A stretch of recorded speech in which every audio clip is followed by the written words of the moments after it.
Hello friends, कैसे हैं आप लोग। हम डिस्कस करने जा रहे हैं करंट अफेयर स्टैटिक्स में जो न्यूज़ में रहा है उसको लेकर के। आज ज्योग्राफी का टॉपिक है जो न्यूज़ में है, वहाँ से कई बार यूपीएससी ने सवाल भी किया है। हम उसको कवर करेंगे। ज्योग्राफी में दरअसल बहुत सी ऐसे पार्ट्स होते हैं जो स्टैटिक्स से रिलेटेड होते हैं, लेकिन उनका कहीं ना कहीं जिक्र हमें करंट अफेयर्स में भी मिलता है। वहाँ से यूपीएससी क्वेश्चंस प्रीलिम्स और मेंस दोनों में करती है। मेंस में अगर आपका ऑप्शनल पेपर है तो इसके लिए भी आपके लिए काफ़ी बेनिफिट होगा। सबसे पहले मैं आज आपको बताऊंगा कि क्या हम डिस्कस करने जा रहे हैं। ज्योग्राफी में जब हम क्लाइमेटोलॉजी जलवायु विज्ञान के बारे में अध्ययन करते हैं तो उसमें चक्रवात साइक्लोन के बारे में हम स्टडी करते हैं, जिसका पॉइंट ऑफ व्यू ये होता है कि हम कैसे क्लाइमेट को अंडरस्टैंडिंग करते हैं और उनका हम कैसे यूटिलाइज करते हैं। आज जो मैं बात करूंगा साइक्लोन को लेकर के, न्यूज में रहा है इस पॉइंट ऑफ व्यू से। देखिए, साइक्लोन कुछ ऐसा नहीं होता है कि बहुत बड़ा कोई बड़ी चीज़ होती है, समझने में प्रॉब्लम होती है। बस लॉजिक अगर समझ गए तो सभी चीज़ों को समझना बड़ा आसान होता है। ज्योग्राफी, इकोनॉमिक्स, देखिए ऐसा एक सब्जेक्ट है, वो आपको बस एक की मिल जाए तो पूरी ज्योग्राफी और इकोनॉमिक को आप आसानी से कर लें। जैसे ज्योग्राफी का आज टॉपिक है तो ज्योग्राफी में हम बात कर रहे हैं कि साइक्लोन के लेकर के पूरी ज्योग्राफी को हम हाई प्रेशर लो प्रेशर के बेस पे कंसीडर करते हैं। और लो प्रेशर हाई प्रेशर का जब हम कॉन्सेप्ट समझ जाते हैं कि meaning of the high pressure and the low pressure क्या होता है, फिर हमारे लिए आसान चीज़ें हो जाती हैं। मैं हमेशा बात करता हूँ आप लोगों के साथ कि हाई प्रेशर लो प्रेशर का क्या कॉन्सेप्ट है। हम साइक्लोन पढ़ रहे हैं, साइक्लोन का टॉपिक ले रखा है, लेकिन हम थोड़ा सा बैकग्राउंड जान रहे हैं। बैकग्राउंड ग्राउंड जान रहे हैं। High pressure and low pressure के कॉन्टेक्स्ट में हम बातें कर रहे हैं, ठीक है। अब इसको कंसीडर करना। दरअसल हम हाई प्रेशर की बात करते हैं, लो प्रेशर की बात करते हैं, इसमें टेम्परेचर और प्रेशर का ही रिलेशन होता है।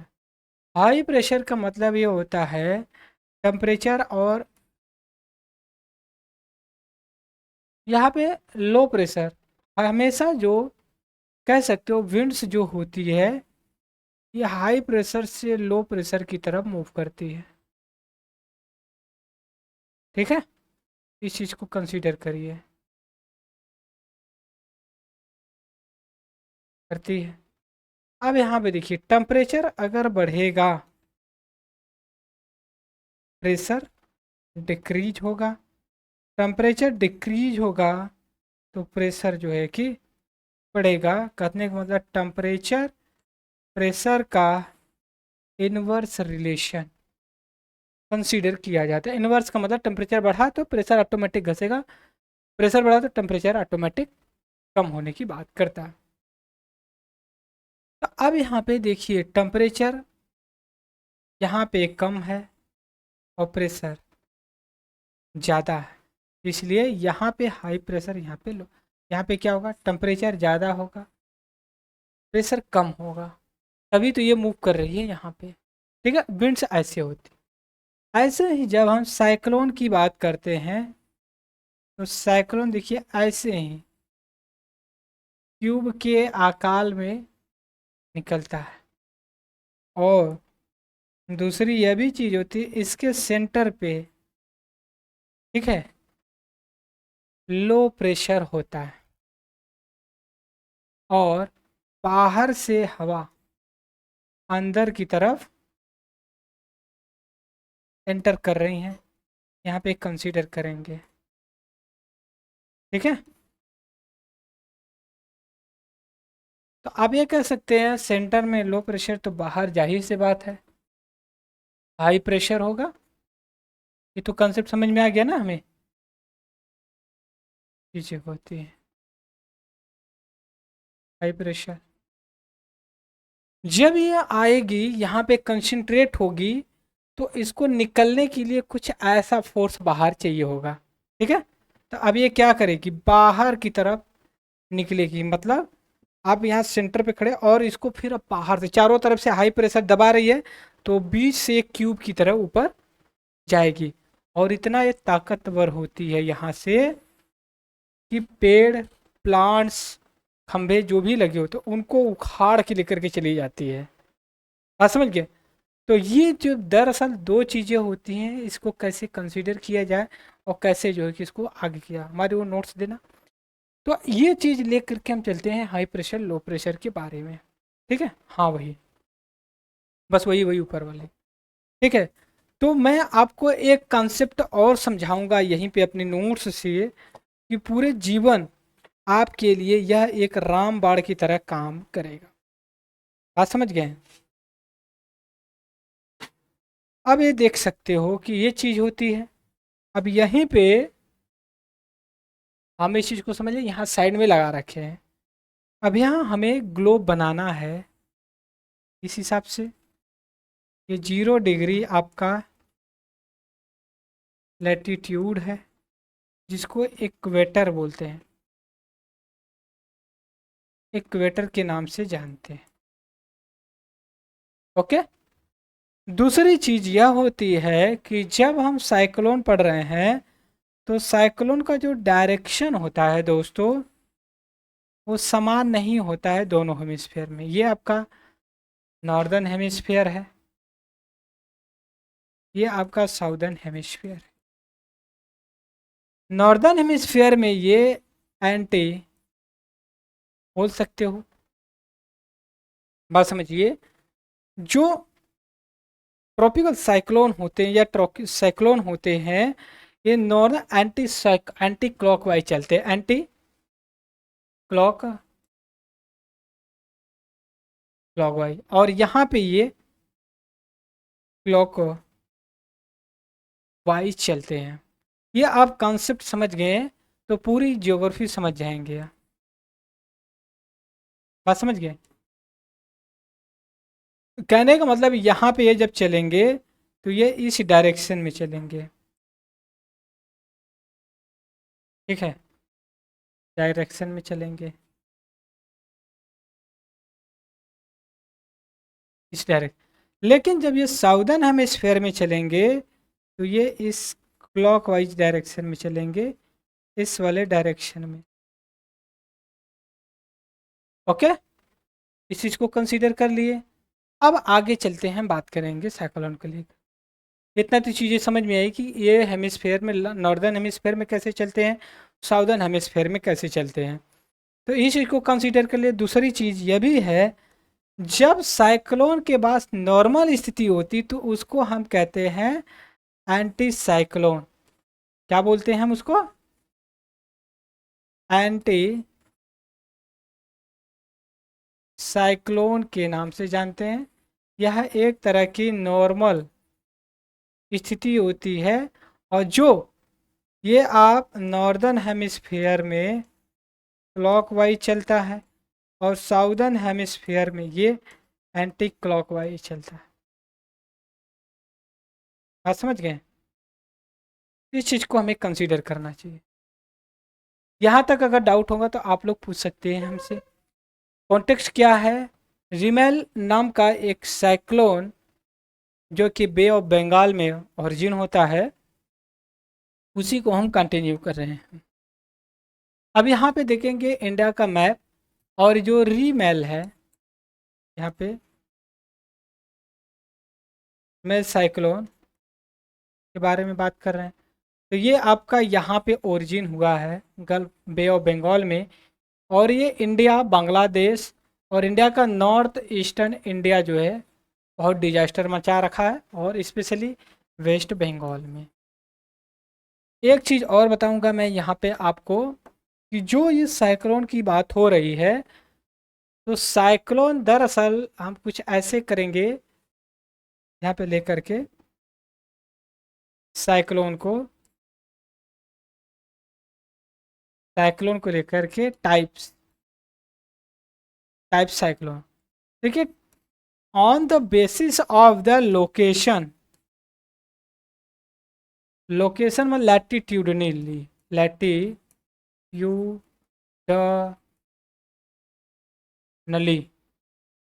लैटिट्यूडनली हम बात करेंगे तो यहाँ पे हम कंसीडर करते हैं, एक होता है ट्रॉपिकल साइक्लोन, एक होता है ट्रॉपिकल साइक्लोन होता है, दूसरा होता है आपका सब ट्रॉपिकल साइक्लोन। इसको एक्स्ट्रा एक्स्ट्रा ट्रॉपिकल साइक्लोन के नाम से भी पुकारा जाता है या बुलाया जाता है। अब हमें ये पता हो, लोकेशन के हिसाब से हमने कहा तो इसको 0 डिग्री से लेकर के 30 degree north south, that is called tropical cyclone, and 30 degree से लेके 60 degree north south, that is called tropical extra tropical cyclone के नाम से जानते हैं। दूसरी चीज़, इसका जो डायरेक्शन होता है ट्रॉपिकल साइक्लोन का,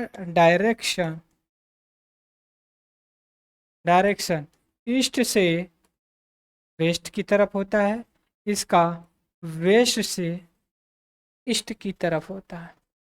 दूसरी चीज़, ये वाटर बॉडी से ओरिजिन होकर के लैंड पे जाता है, ये लैंड एरिया से ओरिजिन। इसमें फ्रंट नहीं बनते हैं, इसमें फ्रंट बनते हैं, जिसको कहते हैं cold front end warm front. जैसे कोल्ड में आपका पोलार से आती है और कोल्ड से सब ट्रॉपिकल जोन से आते, that is a basic differences. दूसरी चीज़, एरिया जो होता है इसका लेस होता है या स्मॉल में होता है, ज़्यादा नहीं होता है, लेकिन इसका लार्ज एरिया को कवर करती है। बट यहाँ पे एक चीज़ कंसीडर करेंगे कि ये जो कि ज़्यादा लार्ज लेवल पे डिजास्टर लाते हैं, मतलब तूफान या बर्बादी लाते हैं, बट ये लेस या 0 लेवल पे डिजास्टर में यहाँ पे हम जैसे कहते हैं हैवी रेनफॉल, क्या होता है, फॉल से क्या होता है, फ्लड आ जाती है, ठीक है। और ज़्यादा रेनफॉल होगा, फ्लड आएगा, लैंड स्लाइड होगी। बेसिक इन्फॉर्मेशन यही बोल रहा है, बट इसमें उतना नहीं होता है, ठीक है, बेसिक पॉइंट। अब आ जाए हैं रिम लैंड। यहाँ पे आप देखेंगे हमने कहा जो साइक्लो रिम मैल ओरिजिन होता है, यहाँ पे रिम मल को लेकर के हम जो बातें कर रहे हैं वो कंसीडर करेंगे कैसे। दूसरी चीज़ें है कि ये West Bengal India, north eastern India, Bangladesh में ज़्यादा डिजास्टर लाया है, और West Bengal and north eastern India में लैंड स्लाइड हुई है। लैंड स्लाइड मतलब भूस्खलन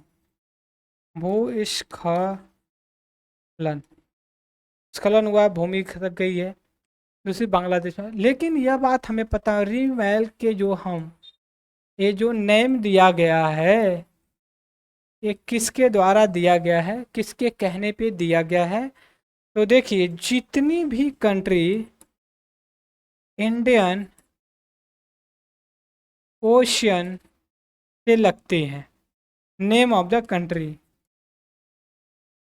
name of country Indian ocean से, क्योंकि अब आप कहेंगे बे ऑफ बंगाल की बात हो रही, तो बे ऑफ बंगाल भी आपका, बे ऑफ बंगाल एंड अरब सी भी किसका पार्ट है, इंडियन ओशन का ही तो पार्ट है। इसी कॉन्टेक्स्ट में आप देखेंगे ओमान, ओमान एक गल्फ कंट्री है, गल्फ कंट्री है जो अरब सी से लगता है, और इसी के रिकमेंडेशन या जो सजेशन दिया गया था इसी कंट्री के नाम पे भी बता। रिमल जो का मतलब ये होता है ड्राई लैंड, रिम लैंड। तो इस चीज़ को हमें कंसीडर करना था कि हमें कैसे इस बात को लेकर के हमें कंसीडर करना चाहिए।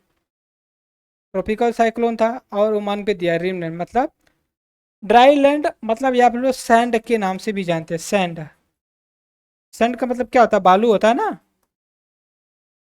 या फिर ड्राई लैंड, आइलैंड की गिरिया। अब हमें यह पता होना चाहिए दोस्तों कि जो हमें नामकरण करते हैं, नेमिंग करते हैं साइक्लोन का, क्योंकि जो रीमल साइक्लोन है ये आपका ट्रॉपिकल साइक्लोन है।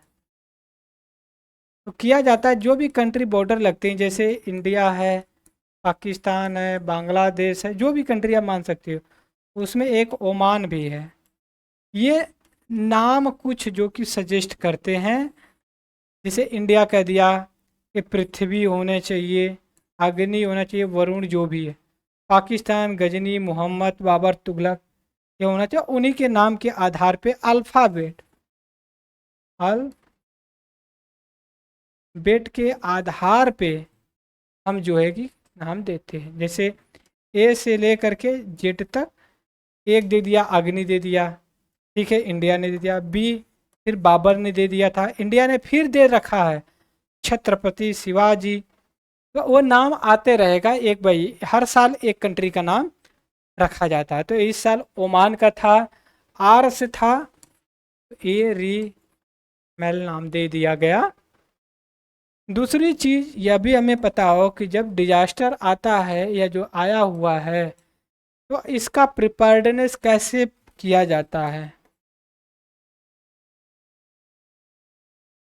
प्रिपेयर्डनेस मतलब कैसे किया जाता है, जैसे कहने का मतलब जैसे लैंड स्लाइड हुई है, स्लाइड हुई, तो इसमें national disaster management management authority करती है। इसको 2005 में इस्टाब्लिशमेंट किया गया under national disaster management act के अंतर्गत।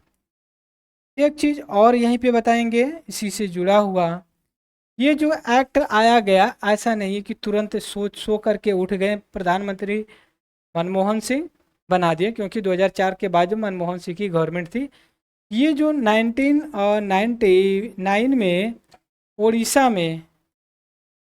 उड़ीसा में जो साइक्लोन तबाही मचाई थी, और 2004 में सुनामी जो आई थी, इसके कॉन्टेक्स्ट में इस चीज़ को बनाया गया। और एक चीज़ और कंसीडर कर लेते हैं हम यहीं पे, एक चीज़ ये कंसीडर करेंगे दोस्तों कि जो हमने कहा नेशनल डिजास्टर मैनेजमेंट अथॉरिटी 2005 में इस्टेब्लिश की गई under national disaster management act 2005 में, ये तो नेशनल लेवल पे हो गई। फिर आपका स्टेट लेवल पे होते स्टेट डिजास्टर मैनेजमेंट अथॉरिटी, फिर होती है आपका district disaster management authority. This is parameter pyramid. सबसे ऊपर नेशनल होती, फिर ये इसका सपोर्ट करती है, ये इनका करती, मिल करके ये जो काम करते हैं। तो एक एडिटोरियल भी आया हुआ है इंडियन एक्सप्रेस में, इन्होंने ये कहा ऐसा है कि अब इसमें रिफॉर्म लाने की ज़रूरत है, हमें रिफॉर्म लाना चाहिए। रिफॉर्म लाना चाहिए नेशनल डिजास्टर मैनेजमेंट अथॉरिटी के अंतर्गत for the preparedness for the disaster management के कॉन्टेक्स्ट में। तो ये चीज़ करते हैं, लेकिन यह भी चीज़ हमें पता होना चाहिए national landslide national land slide risk management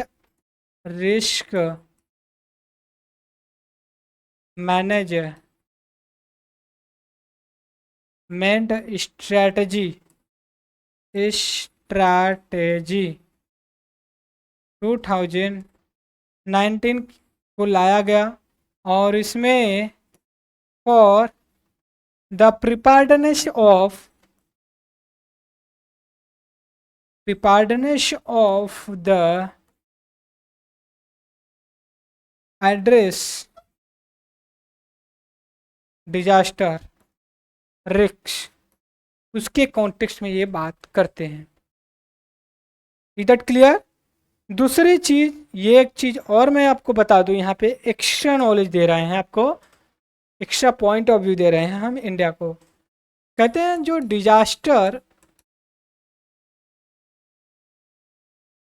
risk prone area है,